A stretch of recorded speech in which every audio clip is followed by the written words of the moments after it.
Double Duty. Double Duty by Eric Winger.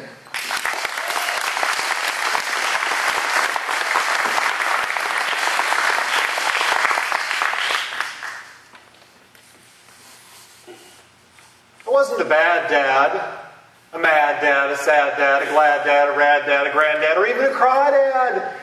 I was just a dad. Without an iPad, a bit of a cad, who had a young lad and a wife on a mattress pad in a hospital run by a post-grad when a doctor said, "Egad." 2 babies I suddenly had, and that's when I started doing double duty.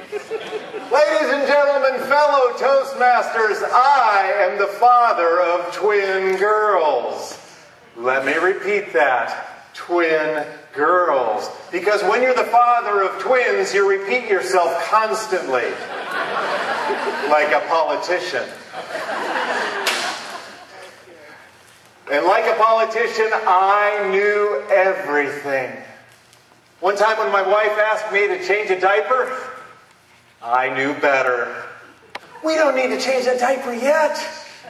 The label on the diaper says they're good for up to 17 pounds.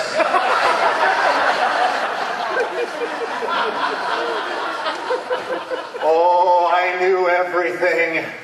I was so good, in fact, I could recite the contents of the diaper bag from memory. Baby food, baby bottle, baby wipe, baby bib, baby bandy, baby rattle, baby bonnet, baby blanket, baby oil, and a baby bottle of Budweiser. Just for Papa. Unfortunately, after 2 long years of non-stop double duty, my wife left me. She had to go to the store. And the last thing she said as she walked out that door was, "Don't make a mess." No worries, no worries. I could handle those pint-sized purveyors of peril. They may have been the dynamic duo in diapers, but I was the #1 dad. What I didn't know is those girls were about to do a number on me. Instantly, thing 1 and thing 2 ran to opposite ends of the house. Before I could move, Legos exploded, crayons were crushed, and Matchbox cars developed the power of flight. In the kitchen, twin #1 was finger painting the cupboards with butter. Wearing a blue bonnet, she had created a disaster of imperial proportions. I can't believe it's not butter that dripped from the country crock onto the parquet floor. There's no margarine for error with these lousy puns. I had to double check on the other twin in the living room. She was duplicating her sister's creativity with spray wax on the dog. Trust is a must, but not when your daughter's holding end dust. I doubled back to the first twin. Lego! She had laid out a field of Lego landmines. Thousands of those pricey plastic prickles were everywhere. And while I tended to my Legoland pedicure, the girls got together and started pulling Dr. Seuss books off the shelf and onto a mat. Poetry was spilled everywhere. I'm living the Cat in the Hat. Like trained fencers, they fought with Barbie and Ken. A duel to the death. Until Barbie was beheaded once again.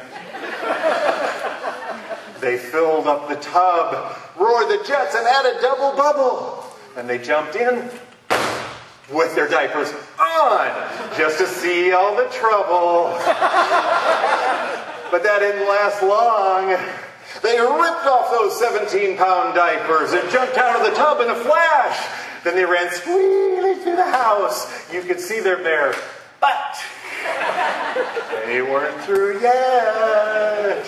They climbed on the couch with whim and with glee, then danced naked in front of the window for the little old neighbor lady to see. To stop the devastation, I turned in desperation to the only form of proven sedation, television. Instantly and mercifully, the girls doubled down to its sophomoric sensation.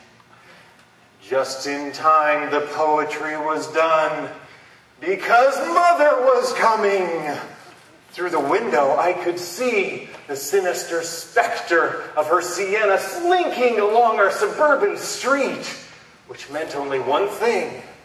I had to clean up this mess fast, which really meant one thing. Everything is going in the closet. Legos and crayons and matchbox cars, bubbles, books and Barbies, and all went into the closet, except the Budweiser. Just as I shut the door on the closet, my wife opened the back door. And when she walked in, she did a double take. Was impressed. She expected the master of disaster, but she got Mr. Clean. Oh yeah, I am the #1 dad. I am the doubly awesome, doubly amazing, doubly antiseptic #1 dad.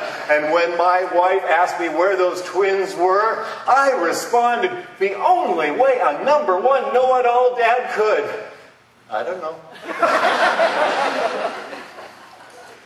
And just as I was about to explain the audacious joy of a clean house, we heard a merry sound. Giggling from the closet. Ladies and gentlemen, it's time that I come out of the closet and expose my double life as a dad and a husband. Doing double dirty diaper duty daily is darn difficult and too much for just one person. So my wife and I work together to give twice as much to every single one of our children. Yeah, I'm still the #1 dad, but only if the #1 mom is right by my side. And together, that's what we really call double duty.